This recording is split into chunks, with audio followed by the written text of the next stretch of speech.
လူငယ်တွေရဲ့ energy ကိုဒုက္ခပေးတဲ့ထဲမှာအေးရမဝခြင်းကထိတ်ဆုံးမှရှိနေတယ်နော်အဲ့ဒီဟာပေါ်မှာသွားပြီးတော့ထိရောက်ခြင်းတက်ရောက်ခြင်းရဲ့အကျိုးအဖြစ်ကကိုယ်စီပဲပြန်လာတာပဲနော်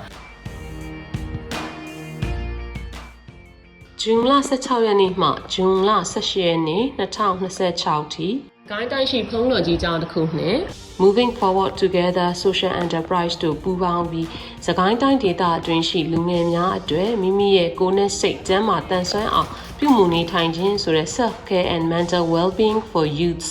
Experiential Learning အစီအစဉ်လေးတစ်ခုကိုလှုပ်ဆောင်ခဲ့ပါတယ်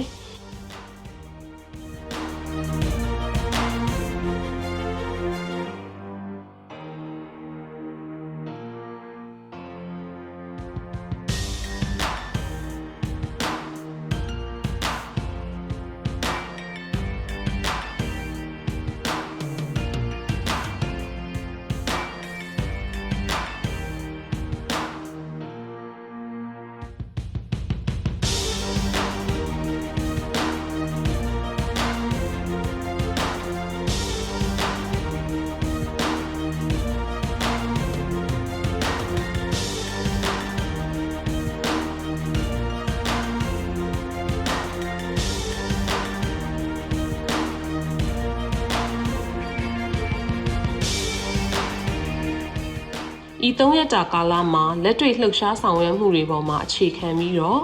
လှုပ်ရှားတက်ကြွတဲ့ကစားနည်းတွေပါဝင်ပြီးစုပေါင်းချက်ပြုတ်ခြင်း teamwork တွေပါဝင်ဆောင်ရွက်ခဲ့ပါတယ်။အဓိကရည်ရွယ်ချက်ကတော့လူငယ်တွေရဲ့စိတ်ပိုင်းဆိုင်ရာမှာဖြစ်နေတဲ့စိတ်ဖိစီးမှုတွေလျှော့ချနိုင်အောင်၎င်းတို့အတွက်စုပေါင်းပြီးတော့လွတ်လပ်စွာဆွေးနွေးရင်ဖွင့်ခွင့်ရတဲ့စိတ်ချလုံခြုံတဲ့နေရာအတိုင်းဝိုင်းလေးတစ်ခုဖြစ်လာစေဖို့အတွက်ရည်ရွယ်တာဖြစ်တယ်လို့လူငယ်တွေလိုအပ်နေတဲ့အလုပ်ကိုင်အခွင့်အလမ်းတွေအခြေခံစီးပွားရေးသင်တန်းတွေပညာရေးအခွင့်အလမ်းတွေကိုလည်းနောက်ပိုင်းရရှိဖို့အတွက်ချိတ်ဆက်ဆောင်ရွက်ပေးနိုင်မှုမျှော်လင့်ပြီးတော့ပြုလုပ်ခဲ့တဲ့အစီအစဉ်လေးတစ်ခုဖြစ်ပါတယ်။ခုကြောင့်ဆရာမ